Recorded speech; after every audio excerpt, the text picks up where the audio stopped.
Okay, greatest gift, day 14. The past few days have kind of tied in with how do we keep up faith through difficult situations? What does it mean to suffer? What is the whole purpose of suffering? What do we achieve through that? What is the point?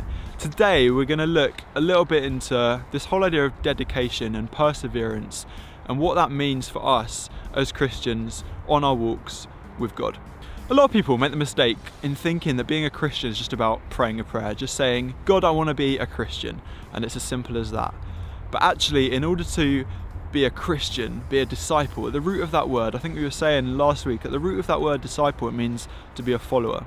And that's about following Jesus' teachings, following the way that Jesus said that we should live.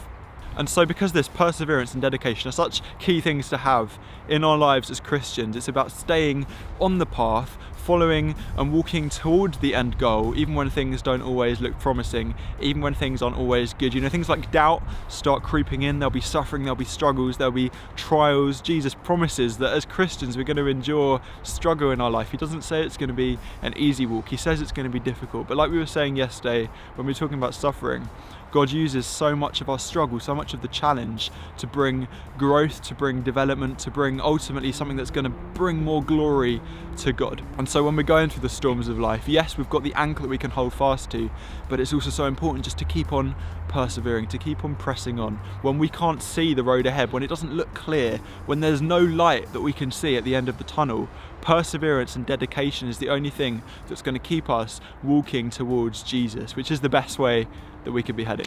Okay, so Patrick is here as well. Patrick's from my church, and Patrick is now going to come and talk to us a little bit about doubt and how that all fits in with this perseverance and dedication thing.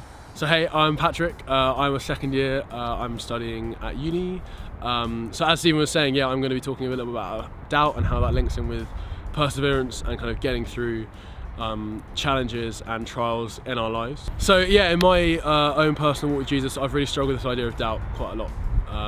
I think that as Christians we can often make the mistake in thinking that if we have doubts about God and doubts about his existence, then we don't really believe in him, and that cannot be further from the truth.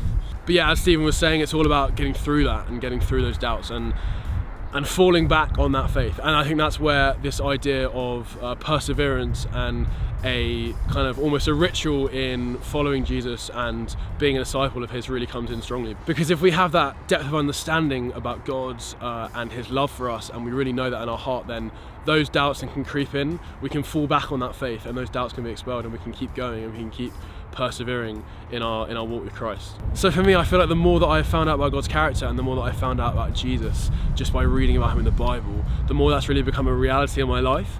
And I think that's made such a big difference when I'm approaching these things like doubt in relation to perseverance, because I feel like when I can fall back on that concept that I have of God, that idea I have of God, but equally that personal relationship that I have with Jesus, that I've experienced myself and I know so many others have, that can be so influential when dealing with these doubts, because I've experienced and I know about something that is greater than any doubt I could ever have about God. So thanks so much for watching, guys. Hope you really enjoyed this video. I hope that all made sense. Be sure to tune in tomorrow for day 15.